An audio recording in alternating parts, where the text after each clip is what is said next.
탄핵 심판은 제가 말씀드린 것처럼 이미 소추가 되어서 헌재로 가 있는 거 아니겠습니까?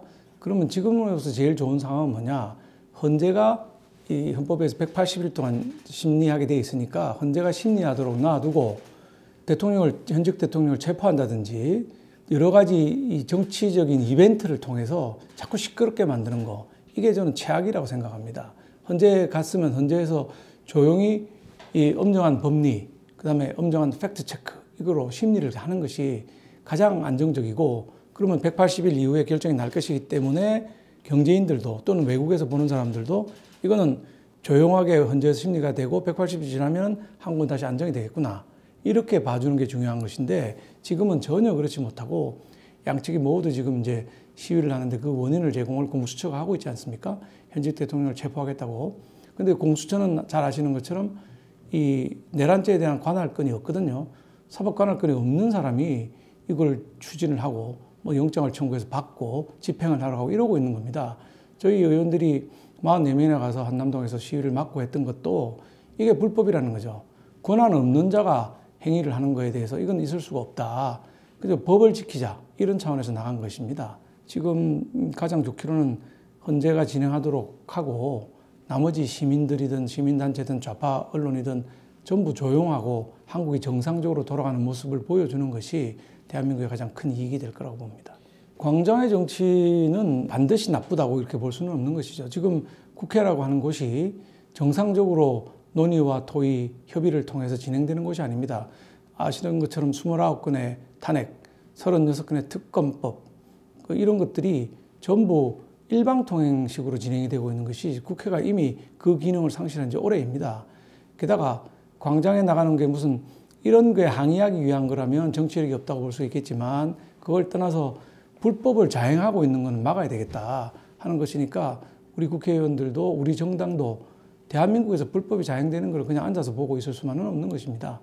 그렇죠. 그 금수환박 문재인 정권 때 하지 않았습니까? 우리가 그렇게 반대를 한 금수환박을 자기들이 한 거고, 그 안에서 내란 때는 경찰이 수사하도록 되어 있는 것이고, 어제는 또 이제 공수처에서 경찰에 체포를 일임하겠다고 얘기했지 않습니까? 그것도 금수환박 때 검찰조차도 경찰을 이용할 수 없도록 규정이 다 바뀐 겁니다.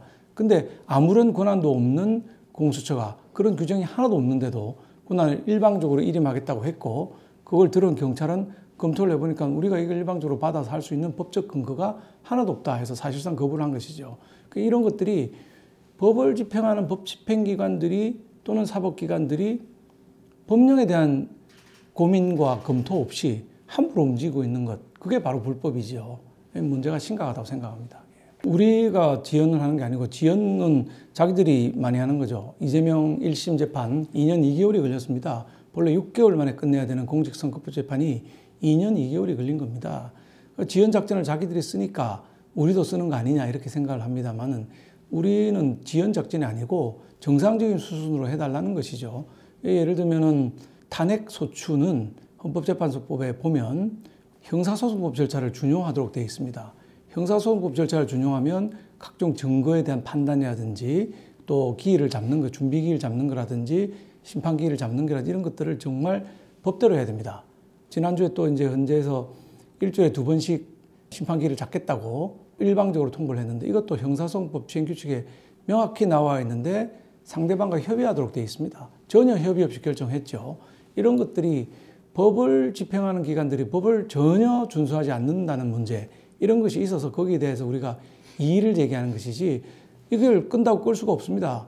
180일 이내에 하라고 헌법에 정해져 있기 때문에 그 기간 내에 하면 되는 것입니다. 이걸 우리가 일부러 연기하고 뭐 이런 게 아니라, 오히려 더불어민주당에서 이재명의 사법 리스크를 피하기 위해서 최대한 빨리 하려고 속도전, 신속성 이런 것만 강조하고 있는데 무척 잘못된 것입니다. 형사소송은 3심제가 있지 않습니까? 그건 자범인 이재명도 지금 1심, 2심 이렇게 거쳐가고 있는 상황에 있고, 누구든 3번의 재판을 받을 권한이 있습니다. 그런데 탄핵소추는 단심이거든요. 그리고 이재명 같은 자범이 아닙니다. 이게 무슨 뭐 횡령이나 배임죄가 아니죠. 그러니까 이 부분은 더더욱 신중해야 되는 겁니다. 단심에다가 대통령의 신분이 바뀌는 중대한 문제이기 때문에 신중하게 해야 되지, 이게 신속하게 한다고 좋은 것이 하나도 아닌 것이죠. 박근혜 대통령 때 우리 국회에서 냈던 탄핵소추안을 보면 증거자료라는 게 21건이 붙어 있습니다. 그중에 2건은 한 건은 관련 법령을 정리한 것이고 한 건은 과거의 탄핵 사례를 정리한 것이고 나머지 19건은 전부 신문에 난 기사였습니다. 근데 몇 년 지나고 보니까 이 19건의 기사가 전부 사실이 아닌 걸로 밝혀져서 사실로 밝혀진 게 별로 없어요, 그 안에. 이번에 탄핵소추안 국회가 올린 걸 보면 증거자료라서 63건이 첨부가 되어 있습니다. 1번부터 63번까지 모두 신문입니다. 언론입니다. 방송입니다. 그런데 언론이나 신문은 누가 뭐라고 하더라 이거거든요. 이거는 엄밀한 형사소송법상의 증거라고 볼 수가 없는 것입니다. 이거는 소위 카더라 통신, 법적으로 얘기하면 전문 증거에 불과하기 때문에 이게 엄밀한 형사소송법에는 증거로 채택이 안 되는 것들입니다. 근데 이걸로 했단 말이에요. 문제가 있습니다. 미국 같은 경우는 5번의 탄핵 소추가 있었죠. 탄핵이 된 사람은 아무도 없습니다. 탄핵 상원의 결정 전날 닉슨이 사임을 함으로써 5번이 있었지만 아무도 탄핵을 직접 당한 사람은 없습니다. 얼마나 걸렸느냐? 평균 1년 6개월이 걸렸습니다. 1년은 특검에서 이 팩트 파인딩을 하고 그걸 하원이 소추를 하게 되기 때문에 하원에서 다시 6개월의 시간을 걸려서 특검의 조사가 맞았는지를 점검한 다음에 상원에 올리면 상원에서 이제 탄핵 결정을 하게 돼 있는 겁니다. 1년 6개월이 걸렸어요. 우리는 며칠 걸린 줄 아십니까? 1차 탄핵 소추안이. 우리는 12월 3일 날 비상계엄이 선포되었고 12월 4일 날 해제되었는데 12월 7일 딱 사흘 뒤에 1차 탄핵 소추안이 본회의에 올라간 겁니다. 사흘 만에 올라가니까 팩트가 이게 맞는지 안 맞는지 점검할 수도 없지 않습니까? 사흘 만에 어떻게 점검하겠습니까? 그러니까 전부 그 사이에 신문에 났던 63건이 증거로 첨부가 된 것이죠. 이게 이렇게 서두르기만 한다고 좋을 일이냐? 아까 말했지만 잡범도 아니고 단심인데 훨씬 더 엄정하게 형사소송법 절차를 밟아야 한다. 팩트 체크와 법리 논쟁이 치열하게 일어나야 된다. 이렇게 보고 있습니다. 이제 뭐 이재명 측에서 하는 얘기겠죠. 헌법이 정해놓은 기간이 있기 때문에 그 기간 내에 하면 문제가 없고 우리나라라고 하는 곳이 이 문제를 지금 공백기 문제를 더 악화시킨 건 뭐냐? 한덕수 권한대행에 대한 탄핵입니다. 잘못한 것도 없는데 권한대행을 탄핵했지 않습니까? 그러면 이 문제, 공백기 문제를 더 악화시킨 것은 더불어민주당이지요. 한덕수 총리가 권한대행을 계속하면 적어도 180일 정도의 기간은 대통령이 안 계셔도 직무가 정지되어 있는 상태라 하더라도 대한민국 정부는 굴러갈 수 있는 정도의 체력과 여력이 있다.